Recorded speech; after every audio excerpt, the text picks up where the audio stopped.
আসসালামু আলাইকুম। কেমন আছেন সবাই? আশা করি ভালো আছেন। তো আজকে আমরা খুবই চমৎকার একটা জিনিস শিখতে যাচ্ছি, সেটা হচ্ছে আমাদের টাইটেলকে কীভাবে আমরা ডাইনামিক করতে পারি। সেটা আমরা কিন্তু সচরাচর ফেসবুক, ইউটিউবের নোটিফিকেশনগুলোর মাধ্যমে দেখে থাকি। তো এটা আমরা কীভাবে আমাদের মতো করে জাভাস্ক্রিপ্ট দিয়ে আমরা করতে পারি। আসলে জাভাস্ক্রিপ্ট ছাড়া ওয়েবের সব কাজে অচল।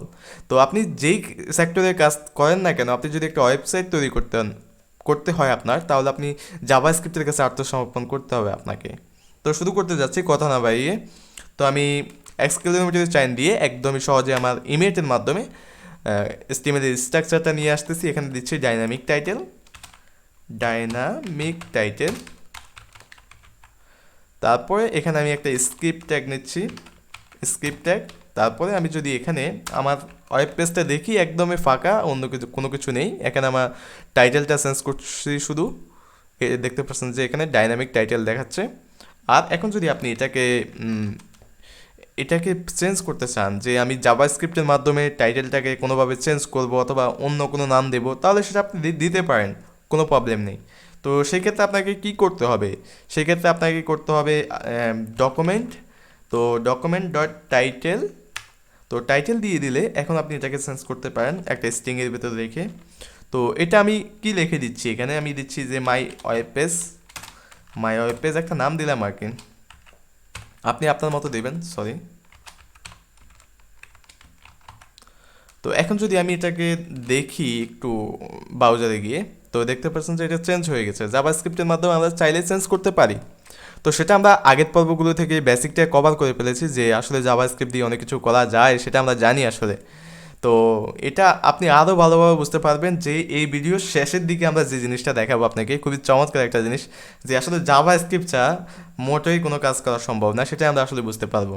তো আসলে বেসিক্যালি আপনাকে যদি কোনো প্রজেক্ট দিয়ে করায়, তাহলে আপনি যদি কোনো প্রজেক্টের ভিডিও দেখে থাকেন আপনি আগে, তাহলে এই বিষয়গুলো আরও ভালোভাবে কভার করতে পারবেন। অথবা আমরা যদি আপনাকে সামনে দু একটা ভিডিও দিলে, অথবা সামনে আমরা প্রজেক্ট নিয়ে চলে আসবো, হয়তো বা বেসিক প্রজেক্টগুলো আমরা করার চেষ্টা করবো জাভাস্ক্রিপ্ট দিয়ে। একদম হাই লেভেল প্রজেক্টগুলো করা সম্ভব না, যেটা হচ্ছে আমরা রিয়েক্ট জিএস এর মাধ্যমে করা যায়। তো অন্যান্য ফ্রন্ট এন্ড ফ্রেমওয়ার্কের মাধ্যমে করা যায়, সেগুলো আসলে অত ইন্টারেক্টিভ করা যায় না জাভাস্ক্রিপ্ট দিয়ে। তো এটা করতে হলে আমাদেরকে ফ্রেমওয়ার্কের সাহায্য নিতে হবে। তো সেটা ছাড়া আমরা জাভাস্ক্রিপ্ট দিয়ে, ভ্যানিলা জাভাস্ক্রিপ্ট দিয়ে কী কী করতে পারি, সেই জিনিসগুলো আমাদের খেয়াল রাখতে হবে, এবং সেই জিনিসগুলো বুঝেই তারপর আমরা রিয়েক্ট জেসের কাজ শুরু করতে পারবো। এর চেয়ে বরং আপনি ল্যাঙ্গুয়েজটা ভালো করে শিখেন, তাহলে পরে আপনি যে কোনো একটা ফ্রেমওয়ার্ক শিখে নিতে পারবেন খুবই সহজে। তো এত বেশি কথা বলে ফেলছি এই ভিডিওতে। তো আমরা কিভাবে আমাদের টাইটেলটাকে ডাইনামিক করতে পারি সেটা আমরা একটু দেখি। ডকুমেন্ট, তারপর হচ্ছে টাইটেল, তারপর হচ্ছে এখানে আমি একটা স্ট্রিং নেব। তো ডাবল কোটেশন অথবা সিঙ্গেল কোটেশন আপনি যেটাই নিতে পারেন, কোনো প্রবলেম নেই। তো এখানে আপনি যে কয়টা নোটিফিকেশন আপনার আছে, কয়টা নোটিফিকেশন হবে, অথবা এটা হচ্ছে আপনার পন্টিন ডিজাইন, পন্টিন ইন্টারেক্টিভ জিনিস। তো আপনি এটা কিভাবে চেঞ্জ হবে, কমেন্ট কয়টা করলো কয়টা না করলো, সেগুলো হিসাব হচ্ছে পরে। আপনি আগে ফন্টেন জিনিসটা কিভাবে হচ্ছে না হচ্ছে, কিভাবে ডিজাইন হচ্ছে, সেটা আপনি দেখেন, বোঝেন। তো এটা হচ্ছে আমি যদি এখন আমার এখানে দুইটা অথবা তিনটা নোটিফিকেশন দেখাবে, তো সেটা আমরা দিতে পারি।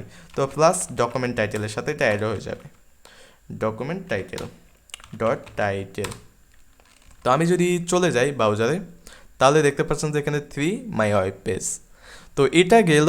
এখন আপনি যদি আরও বেশি জানতে চান, ডমের কিন্তু অনেক জিনিস আছে, সেটা আপনি শুধু ডেপডক্সটা একটু ফলো করলেই জানবেন। যে ডকুমেন্টেশনটা যদি আপনি একটু ফলো করেন, যে ডম জাভা স্ক্রিপ্ট থেকে অনেক অনেক অনেক বেশি ইভেন্ট আছে, অনেক অনেক বেশি তার কাজ আছে, কিন্তু সেগুলো আপনি শিখতে পারেন আস্তে আস্তে। আপনি যদি কন্টেন্ট ডেভেলপার হয়ে থাকেন, কন্টেন্ট ডেভেলপার হওয়ার ইচ্ছে থাকে, তাহলে আপনি সেগুলো বিষয়গুলো ভালোভাবে কভার করার চেষ্টা করবেন। যদি ইউটিউব যদি ভালো করে না থাকে, তাহলে আপনি গুগলে ডকুমেন্টেশনটা পড়তে পারেন ভালো করে, তাহলে আপনার কভার হয়ে যাবে। এই জিনিসগুলো এত লজিক্যাল, এখানে কোনো লজিকের বিষয় নেই।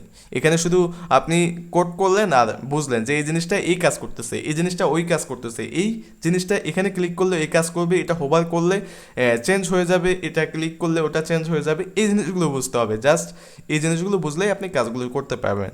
আর অন্য কোনো এখানে কাজ নেই যে এখানে আমাদের প্রোগ্রাম করতে হবে, আমাদের প্রবলেম সলভ করতে হবে, এরকম কোনো ধরনের কোনো সিস্টেম এখানে নেই। তো আপনাকে জাভা স্ক্রিপ্টের ফান্ডামেন্টাল কনসেপ্টগুলো ভালোভাবে ক্লিয়ার থাকা খুবই প্রয়োজন। তো আরেকটা জিনিস যেটা দেখাবো বলছিলাম, সেটা হচ্ছে দেখেন আমরা যদি জাভাস্ক্রিপ্টকে ডিসেবল করে দেই তাহলে কিন্তু আমাদের ওয়েবসাইটের কোনো কাজই আমরা করতে পারবো না। তো সেটা, আচ্ছা আমি আবার দিচ্ছি, আমি বলে কেটে দিয়েছি। তো এখান থেকে আমি সেটিংসে যাচ্ছি। তো সেটিংসে যাওয়ার পর একটু তুলে নিচ্ছি এটাকে। এখানে জাভাস্ক্রিপ্ট ডিসেবল নামে একটা জিনিস আছে, ডিবাগার।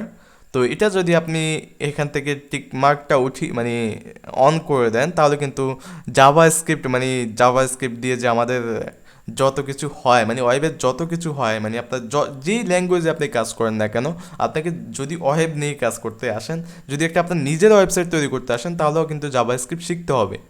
তো বিশেষ করে ডমটা যারা কন্টেন্ট ডেভেলপার আছেন তারা অবশ্যই, যারা মানে একদম ওয়েব নিয়ে কাজ করতে চান তাহলে অবশ্যই তারা ডম নিয়ে ভালো করে স্টাডি করবেন। তো আমি যদি এখন ইউটিউবটাকে লোড করতে চাই, সে লোড হবে বাট কোনো কিছুই দেখাবে না, যে এটার যে ডিজাইন, ভিডিও থাম্বনেল, এটা যে মানে বিভিন্ন ইন্টারেক্টিভ, এই জিনিসগুলো কিন্তু সে দেখাবে না। কেন দেখাবে না? আমি বলেছিলাম যে জাভাস্ক্রিপ্টে আসলে আসলে আমাদের মেন পাওয়ার, আমাদের ওয়েবসাইটের মেন ফান হচ্ছে জাভাস্ক্রিপ্ট। তো এটা ছাড়া আসলে কোনো কিছু সম্ভব না। তাছাড়া যদি আরও একটা বড়, যেটা আমাদের সুপরিচিত, ফেসবুক।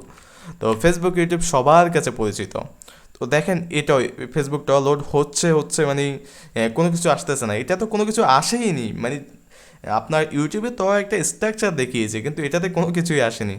তো আপনি ফেসবুকের মতো আরও অন্যান্য সাইট দেখতে পারেন। তো দেখেন আমরা যে জিনিসটা দেখিয়েছিলাম ফেসবুক, তো এখানে কিন্তু আপনার বিভিন্ন নোটিফিকেশন দেখায়। আপনার যদি দুইটা ইয়ে থাকে, একটু আগে আমি যখন ইয়ে করছিলাম তখন কিন্তু দেখাচ্ছিল, কিন্তু এখন দেখাচ্ছিল না। তো আচ্ছা থাক, এটা বাদ দেন। তো আপনি যদি এখন এই ডিবাগারটা তুলে দেন, ডিবাগারটা যদি আপনি অন করে দেন তাহলে কিন্তু ঠিকই ধরতেছে না আসলে কেন, তুলে দেন তাহলে কিন্তু ফেসবুকটা ঠিকমতো লোড হয়ে যাবে। একটু ওয়েট করতে হবে, আমরা তো এটাকে ডিসেবল করছি এই জন্য। তো দেখতে পাচ্ছেন যে এটা আম, একদমই সুন্দরভাবে লোড হয়ে গেছে। তো আপনি দেখতে পাচ্ছেন যে আসলে জাভাস্ক্রিপ্ট দিয়ে কী কী কাজ করা যেতে পারে আমাদের। তো আমরা বুঝতে পারলাম যে আসলে জাভাস্ক্রিপ্ট ছাড়া আমাদের ওয়েবের কাজগুলো করা খুবই অচল, মানে একদমই অচল। তো আমাদেরকে জাভাস্ক্রিপ্ট শিখতে হবে। যদি ডম নিয়ে আরও বেশি স্টাডি করতে চান তাহলে ডম ডেভডক্সটা ফলো করতে পারেন। এছাড়াও আপনি এখান থেকে ডমের অনেক বিষয় আছে, সেখান থেকে এগুলো আপনি শিখে নিতে পারেন ডম। তাছাড়া আপনার এখানে এছাড়াও আপনি যদি ডেভডক্স ভালো করে পড়তে না পারেন নতুন অবস্থা, তাহলে এমডিএনটা ফলো করতে পারেন, ডম এমডিএন। তো এইখান থেকে আপনি ইন্ট্রোডাকশান থেকে শুরু করে আমরা তো জাস্ট আপনাকে ডম জিনিসটা কি, ডমের কোন কোন ব্যবহার আছে, কিছু বেসিক্যালি যেই ব্যবহারগুলো সেগুলো আপনাকে দেখিয়েছি। তো আপনি ইচ্ছা করলে এখান থেকে আরও ভালোভাবে স্টাডি করে ফ্রন্ট এন্ড ডেভেলপারের জন্য ভালোভাবে প্রস্তুত হতে পারেন। তো এখানে দেখেন অনেক কিছু আছে, এখানে আমাদের অনেক কিছু, এখানে আমরা যে বিষয়গুলো নিয়ে আলোচনা করেছি সেই বিষয়গুলো আছে। এছাড়াও আরও অ্যাডভান্স বিষয় আছে, আরও বেসিক বিষয় আছে। আমরা অনেক কিছু, আমাদের অনেক ছোটোখাটো ইভেন্ট হ্যান্ডেলার, এগুলোও আমরা স্কিপ করেছি। তো আমি ছোট্ট একটা প্রজেক্ট দেবো, তারপর হয়তো ছোটোখাটো যে বিষয়গুলো আরও আছে সেই বিষয়গুলো একটু কভার করার চেষ্টা করব ইনশাআল্লাহ। তো এখন দেখেন আমরা এখানে কিন্তু অনেক কিছু নিয়ে আলোচনা করেছি। তো আবার অনেক কিছু নিয়ে আলোচনা করিনি, বিশেষ করে আমরা এলিমেন্ট নিয়ে বেশি কথা বলেছি, তারপর হচ্ছে ইভেন্ট নিয়ে একটু একটু কথা বলেছি, ইভেন্টকে রিমুভ করেছি, ডিলিট করেছি, তারপর হচ্ছে ইভেন্ট দিয়ে যে আমরা ক্লিকের ফাংশনের মাধ্যমে যে ক্লিক করলে যে কিছু হয়ে যাবে, ডিলিট হয়ে যাবে, ক্লিক করলে যে অনেক অন্য কিছু আসবে, সেটা অনেক কিছু করা যেতে পারে, অনেক ক্ষেত্রে এই জিনিসগুলো প্রয়োগ হতে পারে। তো সেই বিষয়গুলো আপনি দেখবেন। এসটিএমএল কালেকশনটা দেখেছি।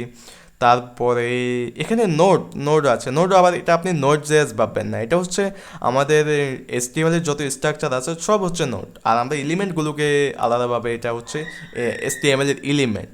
তো আর যে বাকি যে এলিমেন্ট ছাড়া যে জিনিসগুলো আছে সেটা হচ্ছে নোড। এলিমেন্টের ভিতরে যে টেক্সটগুলো আছে ওগুলো হচ্ছে এলিমেন্টের যে আন্ডারে আছে, আর ওটা হচ্ছে বাইরে যে জিনিসগুলো, যে স্ট্রাকচারটা আছে সেটা হচ্ছে নোড। তো এই জিনিসগুলো একটু একটু স্টাডি করবেন, প্রয়োজনে ইউটিউবে আরও রিসোর্স দেখবেন। তো আপনার ভালো না লাগলে, আমার টিউটোরিয়ালগুলো যদি আপনার ভালো না লাগে তাহলে আপনি স্কিপ করতে পারেন, নো প্রবলেম। আর সামনে আমরা হয়তো ডম নিয়ে প্রজেক্ট আসবে আমাদের, ছোটোখাটো একটা প্রজেক্ট আসবে, তো তারপরে আমরা আরও একটু আলোচনা করার চেষ্টা করব।